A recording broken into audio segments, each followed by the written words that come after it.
Now let's just for a moment focus on the creative economy.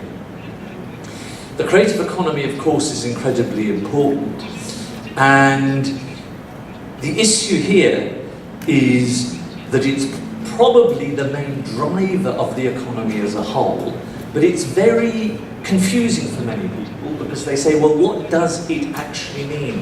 What is a creative economy? What is a cultural economy? Both these words are used together.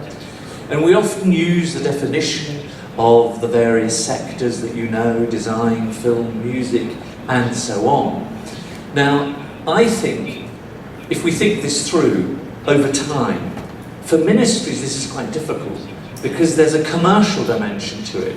And many ministries and local authorities have initially had an arts for arts focus. And that, of course, is valuable. Of course, we accept that. There's been also an educational focus through time, or a civilizing mission as the emphasis. And then currently this emphasis on the creative economy. But I think we need to move even beyond that and think of our cities as a whole, the hardware and the software, in terms of how they contribute to cultural vitality as a whole and a culture of creativity. Now, one of the things, of course, is this drives the new economy.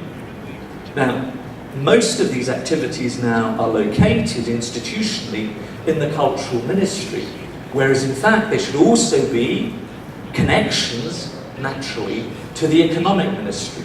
And we know it's a vast sector in gaming, in the animation industry, etc., the film industry and so on. And I don't want to elaborate that because you all know that. But often, I mean in London for example, it represents more than 15% of activity, economic activity. So it's vast. And it tends to cluster. And it tends to be connected with the arts industry and the arts sector at the same time. So these are interesting connections, but also difficult for people who are brought up to think that art should be completely separated from any contamination with anything that could be deemed to be industrial.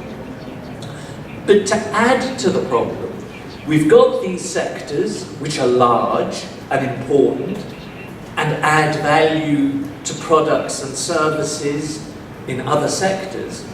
So we also have to ask, is this also contributing to creativity in the economy as a whole?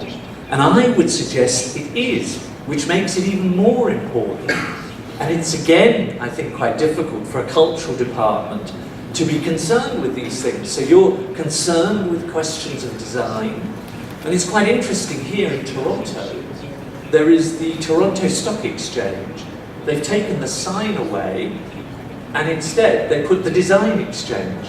And for me, metaphorically, this is quite interesting because it reminds us that design is more important to some extent than having capital, because with good design, you will generate capital. Now clearly we know, if we just look at the iPhone, that the value added created through design is immense. Foxconn makes about, I don't know, 1 cent per iPhone. Apple makes probably $50 per iPhone, and that's the value added of design. So in a sense, because of the bigger impact of generating more value in other products, the creative industries are like electricity. You could not run the economy without it. It's the thing that generates the experience of life, in a sense. And in fact, if you look behind each of these classic sectors you're dealing with, like music, plastic arts, film, design, writing, you can see behind music is vibration, behind art, behind it is visualization, behind film is movement, image movement, and so on. Now, if you look at the rest of the economy, you suddenly find and discover that behind all these things are impacts on completely different sectors. So if you look at e-commerce, there's a Fab Lab you've got there, the Fab Cafe, just 100 meters away. They are dealing with a version of taking photos of your image and creating it, in a sense, long distance and self-producing it.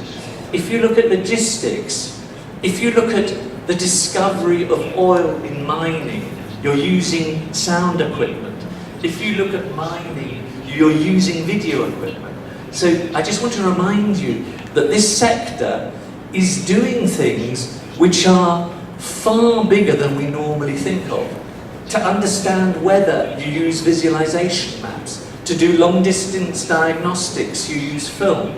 So not only have we got this sector that's important in its own right, but it's got this vast other impact that I think we should consider too. So I just remind you that, and I hope you're not getting a headache, because I'm not suggesting you immediately do something in policy terms, but I'm just telling you that that's where the new thinking is. So it's a sector that is growing and is incredibly significant. But I think the biggest story of culture is the fact that it tells a story of a place, where it comes from and where it's going.